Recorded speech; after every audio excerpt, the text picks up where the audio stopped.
Now, Meta has said that new WhatsApp features will begin rolling out across the world over the coming weeks. And one thing to be aware of is that job cuts at Meta have painted a dour picture of growth for the company. In December last year, jobs were cut, impacting 10,000 employees. And on March the 13th, Meta announced a fresh round of job cuts, with plans to announce a further team size reduction by about 10,000 around April time. Meta's CEO Zuckerberg said he expects the current climate of layoffs and restructuring to last for years.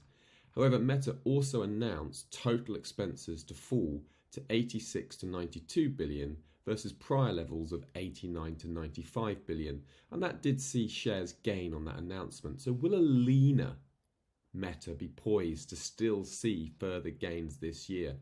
Now you can see that technically we're moving into that 100, 200 exponential moving average, key overhead resistance.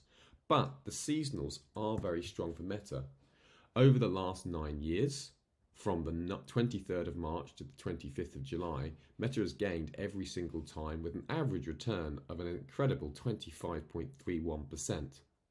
The maximum drawdown has been a 12.42%.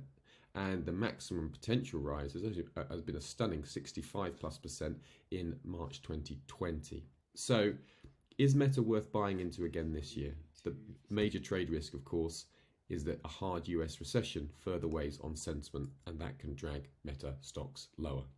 Remember, HYCM clients can access the Seasonax product in order to analyse over 25,000 different currency pairs, indices, commodities, as well as individual stocks.